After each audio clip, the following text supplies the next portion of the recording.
Kolkata medical college rape case सरकारी तंत्र की विफलता है? क्या 2012 दिल्ली निर्भया केस के बाद बनाए गए रेप से जुड़े कानून अब तक सिर्फ कानून की किताबों में ही सिमट कर रह गए हैं? क्या सरकारें खुद रेप केस को बढ़ावा दे रही है? क्यों रेप करने वाले दरिंदे बेखौफ घूम रहे हैं?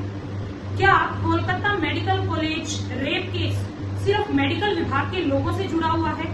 क्या मोमबत्तियां जलाने मात्र से हमें न्याय मिल पाएगा? दोनों आंखें घायल, खून बह रहा था, मुंह से खून बह रहा था, होठ फट गए थे, पूरे चेहरे पर चोट, गर्दन की हड्डी टूटी, दोनों हाथों की उंगलियों के नाखून भी जख्मी, पेट पर भी चोट, प्राइवेट पार्ट से भी खून निकल रहा था। दोस्तों, ये कहानी है कोलकाता मेडिकल कॉलेज की एक डॉक्टर की, जिसकी रेप के बाद में हत्या कर दी गई। दोस्तों, आज भी भारत में लड़कियां असुरक्षित है। इसका प्रमुख वजह है यहाँ का सरकारी तंत्र।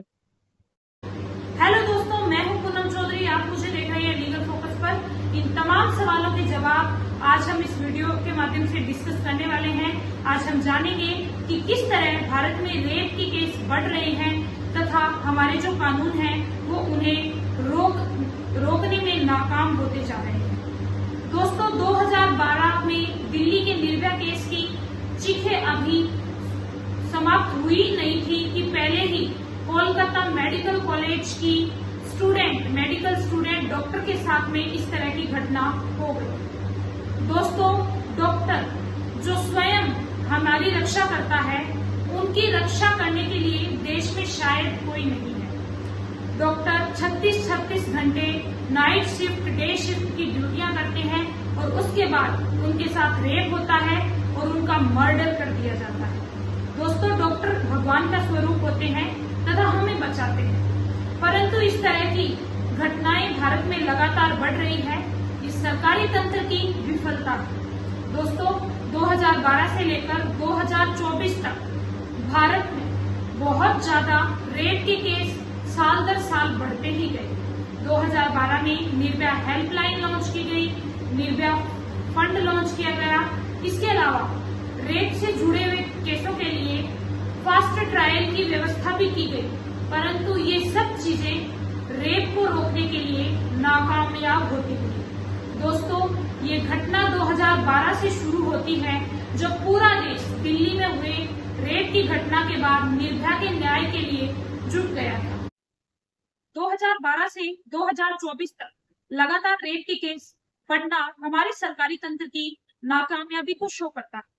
दोस्तों, आरजी मेडिकल कॉलेज कोलकाता में हुई 2024 में एक दिल दहला देने वाली घटना, एक महिला डॉक्टर का रेप किया जाता है और उसके बाद उसी डॉक्टर का मर्डर कर दिया जाता है। दोस्तों, पोस्टमार्टम की रिपोर्ट में सामने आया कि डॉक्टर की आंखों में उसके चश्मा का ग्लास तक फंसा दिया गया, उसकी चीख ना सुनाई दे, इसके लिए उसे कई बार नोचा गया।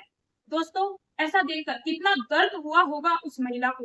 भारत में लड़कियां क्यों नहीं सुरक्षित है, क्यों लड़कियां बाहर नहीं निकल सकती है, इसके पीछे क्या वजह है?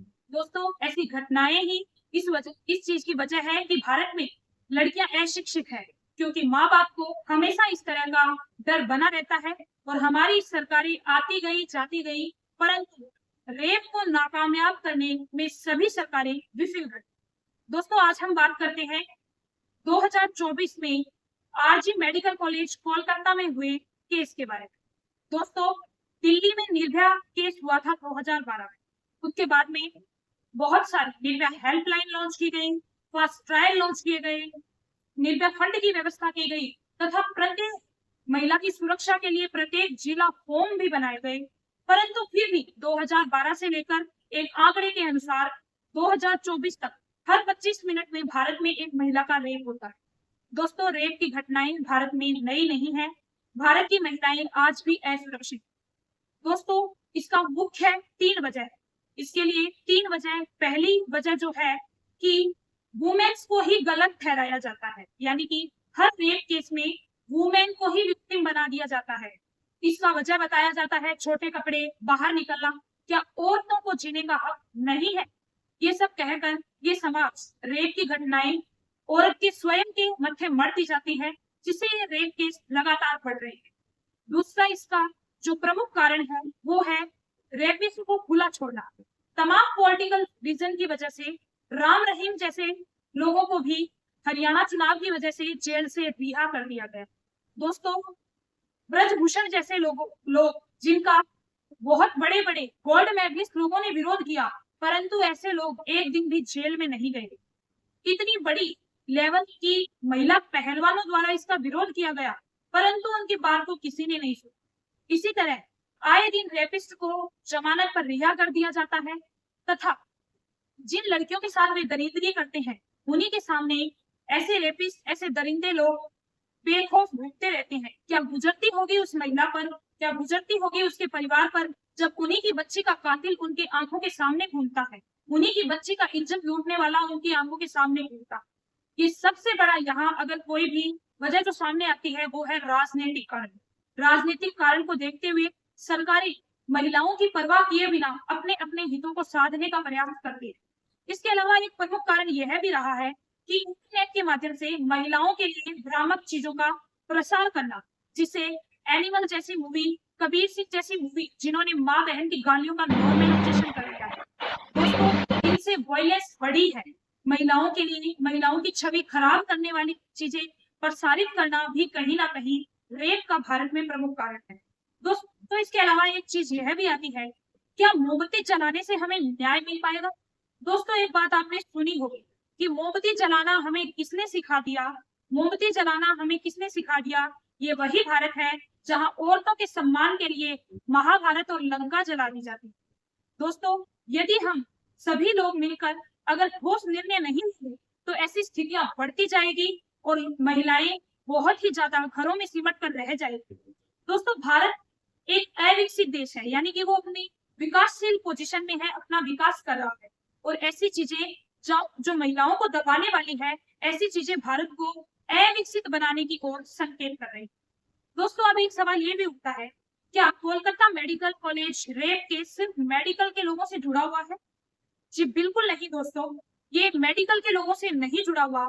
आजकल आप देख रहे हैं कि तमाम मेडिकल कॉलेजेस के छात्र प्रोटेस्ट कर रहे हैं तथा वीडियो बना रहे हैं और मोमबत्ती जला रहे हैं। दोस्तों, मैं आपको बताना चाहती हूँ, मोमबत्ती जलाने और प्रोटेस्ट करने से न्याय नहीं मिलेगा। हमें सब लोगों को महिलाओं के लिए एकजुट होना होगा और एक बहुत बड़ा सेंटर सरकार को मजबूर करना होगा कि वो एक ऐसा लॉ लाए जिससे ये दरिंदे छूटे ही ना। इन्हें हर साल फांसी की सजा होनी चाहिए। जो भी लोग छेड़खानी या रेप करता है उन्हें डायरेक्ट फांसी की सजा मिलेगी, तभी ही न्याय मिलना पॉसिबल है। वरना प्रोटेस्ट तो 2012 में भी हुए थे, परंतु कानून 2012 में निर्भया हेल्पलाइन लॉन्च की गई, फास्ट ट्रायल लॉन्च किया गया, फंड लॉन्च किया गया, परंतु फिर भी 2024 में एक मेडिकल की छात्रा के साथ ऐसी घटना होना आम बात नहीं है। दोस्तों, एक पेरेंट्स जब डॉक्टर बनाता है अपने बच्चे को, 5 साल का स्ट्रगल, उससे पहले नीट की प्रिपरेशन, उसके बाद में पीजी का स्ट्रगल, इतना स्ट्रगल करके कोई डॉक्टर बनता है और इतनी उम्मीदों के साथ में कोई भी पेरेंट्स अपनी बच्ची को भेजता है और उसके साथ ऐसे हवेयान लोगों के द्वारा ऐसी हरकतें करना बहुत गलत है। दोस्तों, मेडिकल के लोगों को मैं कहना चाहूंगी कि भारत में हर 25 मिनट में एक महिला का रेप होता है। मेडिकल एक ऐसा प्रोफेशन है जो सभी लोगों के लिए आवाज उठा सकता है।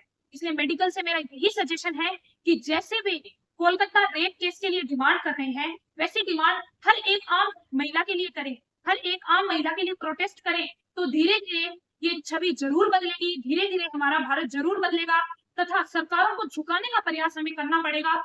सरकारों को हमें मजबूर करना पड़ेगा उन्हें फांसी देने के लिए। सरकारें राजनीतिक कारणों के कारण दरिंदों को खुला छोड़ देती है, ऐसी घटनाएं बिल्कुल नहीं होनी चाहिए। आज लड़कियां बाहर निकलने से झिझकती है, उसकी वजह है हमारा सरकारी सिस्टम। दोस्तों, पश्चिम बंगाल में मुख्यमंत्री ममता बनर्जी फास्ट ट्रायल के लिए अपील कर रही है। दोस्तों, आपको ध्यान देने वाली बात यह होगी कि वहां की पुलिस व्यवस्था तथा ममता बनर्जी की सरकार पूरी तरह विफल रही। वहां जो लोग उस अस्पताल में भर्ती थे, वहां पर अचानक से रात को 14 अगस्त की रात को हमला हो जाता है। वहां सो रहे थे पेशेंट, उनकी फैमिली के क्या मानवाधिकार नहीं थे? उन्हीं के मानवाधिकार का भी तो हनन हो रहा है। दोस्तों, अभी एक चीज सामने आई है कि मेडिकल के डॉक्टर्स ने हड़ताल कर दी है। दोस्तों, मैं आपको बताना चाहती हूँ कि जो लोग, आज स्वास्थ्य व्यवस्थाएं भारत में बहुत कमजोर है, जो लोग इस तरह की घटना करने में उनका कोई लेना देना नहीं है, जो बिल्कुल निर्दोष है, डॉक्टर्स उनको उनके साथ अन्याय करके क्या कोलकाता रेप केस से न्याय ले सकते हैं? दोस्तों, उन लोगों के भी मानवाधिकार है जो बीमार पड़ रहे हैं और डॉक्टर की हड़ताल की वजह से वे अपना इलाज नहीं ले पा रहे। दोस्तों, डॉक्टर भगवान का स्वरूप होते हैं, उनका प्रथम कर्तव्य होता है पेशेंट की जान बचाना। परंतु मेरी सरकार से यही अपील है कि डॉक्टर्स की जान की रखवाली सरकार को करनी चाहिए, क्योंकि वे हर आम आदमी की बिना किसी स्वार्थ जान बचाते हैं।